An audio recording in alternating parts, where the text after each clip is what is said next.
لو بتقضوا طول اليوم برا وبتدوروا على حاجة تشربوها دايما تكون صحية ومغذية وفي نفس الوقت تدينا نشاط كده، ما يكونش فيها سكريات كتير بدل العصاير اللي احنا بنجيبها من برا، فالفيديو ده ليكم.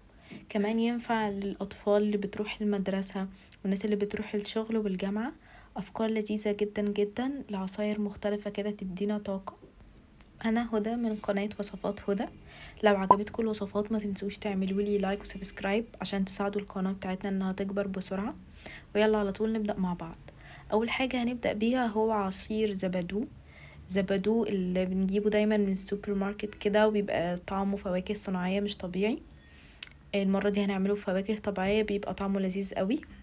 هنحتاج زبادي وحليب. هنحتاج من الحليب نص كوباية اللي احنا نعمل فيها الزبادو، وهنحتاج فراولة ومانجا. انا هعمله بالفواكه، ميكس خليط فواكه، يعني لو عايزين تعملوه فراولة بس او مانجا بس او اي طعم انتوا تحبوه عادي براحتكم خالص. ونتوصى كده بالفواكه، نحط كمية كبيرة عشان طعمها كده يبقى باين في الزبادو بتاعنا. وهحط في التحلية عسل. احنا مش هنستخدم سكر خالص في التحلية، هنستخدم العسل. بيزود التركيز والنشاط ومفيد اكتر كتير من السكر الابيض. للكبار والصغيرين هو حلو جدا. وبعدين بس كده، هي دي مكونات الزبادو بتاعنا. هنخلطه لحد ما يبقى لونه بينك وجميل كده ونصبه.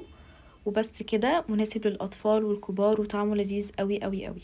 نيجي لتاني ميكس معانا وهو ميكس بجد ابهرني، طعمه حلو جدا جدا، شبه الميكسات اللي احنا بنشربها عند عصير مكة كده.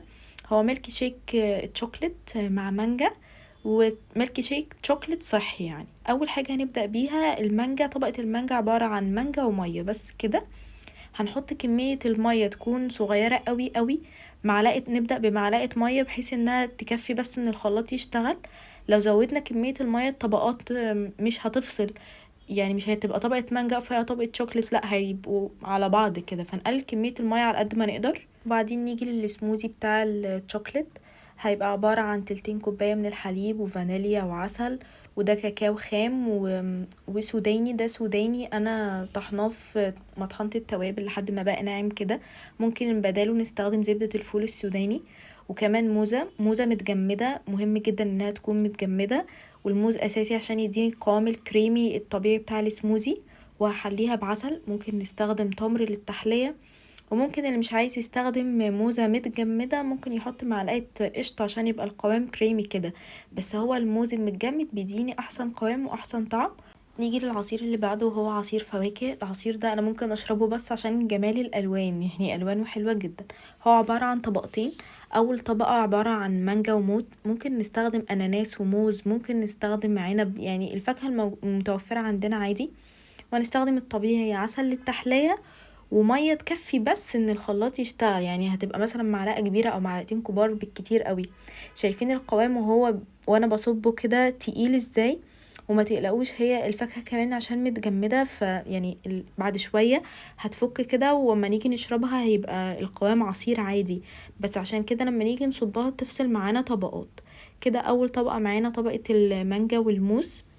وطبعا العصاير دي كلها نحطها في الحافظ الحراري بتاع المشروبات، وناخدها معانا بقى واحنا خارجين. انا بس حطها في كوبايات عشان التصوير يعني وكده.